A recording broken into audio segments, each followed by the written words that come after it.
नमस्कार दोस्तों, national India news देख रहे हैं आप और मैं सुशील कुमार। दोस्तों, लोकसभा चुनाव खत्म होने में अब ज़्यादा वक्त नहीं है। कल छठे चरण की वोटिंग होनी है और ऐसे में एक बार फिर से चुनावी विश्लेषक किस तरह से दावे कर रहे हैं उस पर हम बात करेंगे।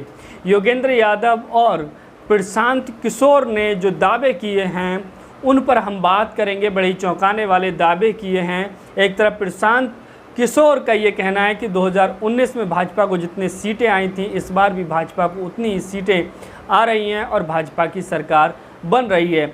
जबकि योगेंद्र यादव का कहना है कि वो अलग अलग लोगों से बात कर रहे हैं और उनके जो अनुभव हैं उनके हिसाब से उन्हें लग रहा है कि इस बार भाजपा का खेल वो बिगड़ता हुआ दिखाई दे रहा है। भाजपा हार रही है, भाजपा बहुमत से दूर है।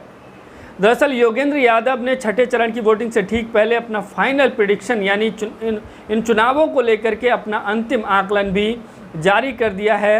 राजनीतिक विश्लेषक योगेंद्र यादव ने एक वीडियो के ज़रिए वो बताया है कि किस तरह से चुनावी माहौल वो रहने वाला है और किसको कितनी सीटें मिलने वाली हैं, इस बार किसकी सरकार बनने वाली है। इस तरह की बातें वो की गई हैं। योगेंद्र यादव का कहना है कि भाजपा इस बार 272 सीटों से नीचे जा सकती है, यहाँ तक कि भाजपा की 250 से भी कम सीटें आ सकती हैं। उन्होंने कहा है कि भाजपा का 400 पार का नारा हवाई सिद्ध हुआ है और भाजपा इस चुनाव में 300 सीट भी नहीं जीत रही है। वहीं विपक्षी इंडिया गठबंधन को लेकर योगेंद्र यादव ने दावा किया है कि विपक्षी गठबंधन को लोकसभा चुनाव में 205 से लेकर 235 तक सीटें मिल रही हैं।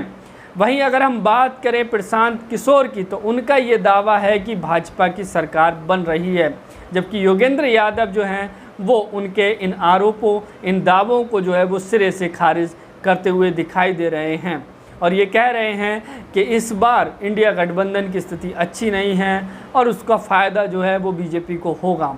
जबकि योगेंद्र यादव का ये कहना है कि भाजपा की स्थिति अच्छी नहीं है और इसका फ़ायदा इंडिया ब्लॉक को होगा।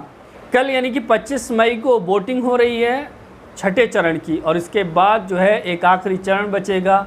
उसके बाद ये देखना होगा कि किस तरह के समीकरण, किस तरह के वो नतीजे आते हैं। 4 जून को किसकी सरकार बनती है, किसका दावा सही साबित होता है। योगेंद्र यादव जी का कहना है कि भारतीय जनता पार्टी इस बार सत्ता से दूर दिखाई दे रही है। वहीं प्रशांत किशोर का दावा है कि एक बार फिर से भारतीय जनता पार्टी की सरकार आ रही है। तमाम जो अपने अपने अनुमान और लगाए जा रहे हैं। योगेंद्र यादव और प्रशांत किशोर की बात हम इसलिए कर रहे हैं कि राजनीतिक में इनके जो भविष्य, इनके जो आंकड़े हैं वो काफ़ी हद तक सही माने जाते हैं। इसलिए इन दो जो राजनीतिक विश्लेषक हैं योगेंद्र यादव और प्रशांत किशोर, उनकी सबसे ज़्यादा चर्चा की जा रही है। और योगेंद्र यादव ने जो दावा किया है उसके अनुसार भारतीय जनता पार्टी को पहले से कम वोट जो सीटें हैं वो मिल रही हैं। वहीं प्रशांत किशोर की अगर हम बात करें तो वो ये दावा कर रहे हैं कि इस बार भारतीय जनता पार्टी को पहले से ज़्यादा सीटें मिल रही हैं। लेकिन जिस तरह से इंडिया अलायंस जो बना है, तमाम विपक्षी दल एक साथ भारतीय जनता पार्टी को हराने के लिए आए हैं और ख़ास तौर से हम देखें कि राहुल गांधी ने जिस तरह से मुद्दे उठाए हैं, चाहे वो नौकरियों का मुद्दा हो, किसानों से जुड़ा हुआ MSP का मुद्दा हो, महिलाओं को वो 8,500 रुपये महीना देने की जो उन्होंने घोषणा की है कि अगर हमारी सरकार बनती है तो सबसे पहले हम महिलाओं को 8,500 रुपये महीने यानी कि 1 लाख रुपये साल का प्रत्येक महिला को देंगे। वहीं एक और बड़ा अनाउंसमेंट जो किया है वो ये कि केंद्र सरकार में, राहुल गांधी का ये दावा है कि केंद्र सरकार में 30 लाख वैकेंसियां खाली पड़ी हुई हैं और बेरोज़गारी एक बड़ा मुद्दा इस वक्त बना हुआ है। आपने देखा होगा कि प्रधानमंत्री नरेंद्र मोदी के जन्मदिन को भारत के युवाओं ने बेरोज़गारी दिवस के तौर पर मनाया था। तो इससे ज़्यादा बेरोज़गारी का आलम और बेरोज़गारों का जो दुख है वो नहीं हो सकता।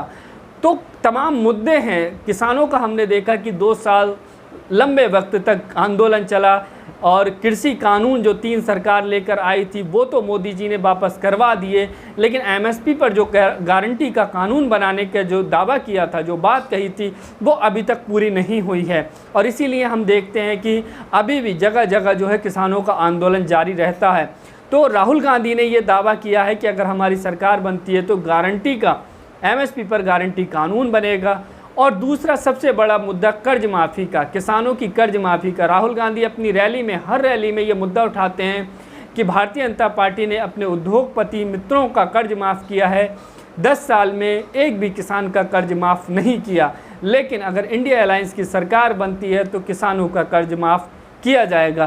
तो तमाम जो वादे हैं, एक तरफ मोदी जी हैं जिन्होंने 10 साल जो है देश में शासन किया और उसके बाद से अब वो फिर से एक बार जो है मोदी की गारंटी का दावा कर रहे हैं। तमाम कह रहे हैं कि पेपर लीक होने की गारंटी ली जा रही है कि पेपर लीक नहीं होगा, कड़ी कार्रवाई की जाएगी। तमाम मुद्दे और तमाम वादे जो है उनकी तरफ से भी उठाए जा रहे हैं। लेकिन चूंकि उनको 10 साल जनता ने देख लिया है, इधर इंडिया अलायंस जिनके नए नए वादे हैं, तो ये देखना होगा कि जनता किस तरफ, जनता का रुझान ज़्यादा रहता है।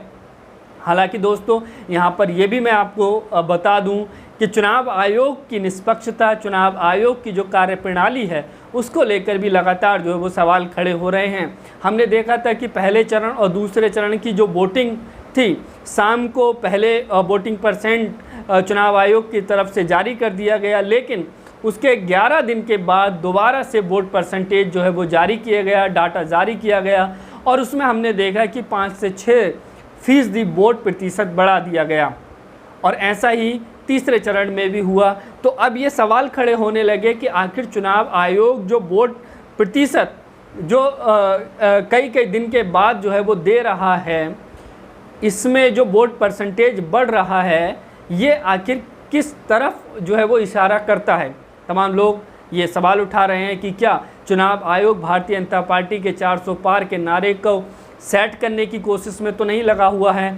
सुप्रीम कोर्ट में भी चुनाव आयोग को लेकर के याचिका दायर की गई। एडीआर जो एसोसिएशन डेमोक्रेटिक रिफॉर्म्स एक एनजीओ है जो मानवाधिकार और संवैधानिक अधिकारों के लिए जाना जाता है, जो लड़ाई लड़ते हैं, उन्होंने सुप्रीम कोर्ट में याचिका दायर करके ये कहा कि चुनाव आयोग को अगले 48 घंटे में ही अपना डाटा जारी करना चाहिए।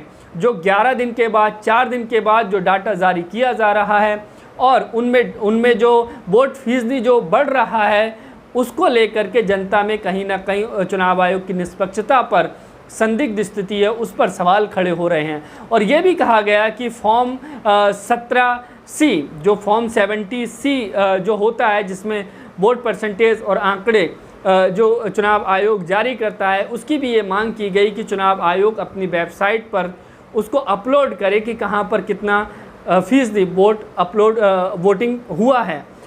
हालांकि इन दोनों मांगों को लेकर के जो है एडीआर की जो मांग थी, याचिका थी, उसको सुप्रीम कोर्ट की तरफ से खारिज कर दिया गया। सुप्रीम कोर्ट की तरफ से कहा गया है कि चुनाव आयोग एक स्वतंत्र संस्था है, एक संवैधानिक संस्था है, उनके कार्यों में हम हस्तक्षेप नहीं कर सकते। चूँकि 5 चरणों की वोटिंग हो चुकी है और 25 मई को छठे चरण की वोटिंग होगी और उसके बाद से एक चरण और रह जाएगा, तो इस लिहाज से चुनाव आयोग पर कोई भी एक्शन लेने से सुप्रीम कोर्ट ने इनकार कर दिया और जो याचिका थी एडीआर की तरफ से जारी की गई थी, उसको खारिज कर दिया गया है।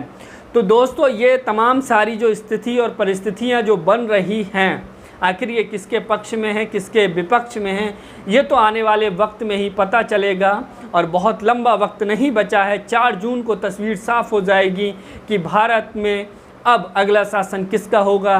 क्या भारतीय जनता पार्टी यानी कि मोदी जी ही तीसरी बार प्रधानमंत्री बनते हैं या फिर इस बार सत्ता परिवर्तन होता है। इंडिया अलायंस जो दावा कर रहा है कि 4 जून को हम सरकार बनाने जा रहे हैं, तो क्या इंडिया अलायंस की सरकार बनती है।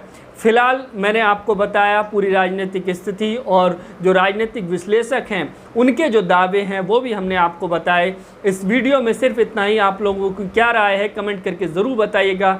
चैनल पर अगर आप नए हैं तो प्लीज़ चैनल को सब्सक्राइब कीजिए, वीडियो को लाइक कीजिए। बहुत बहुत शुक्रिया, धन्यवाद।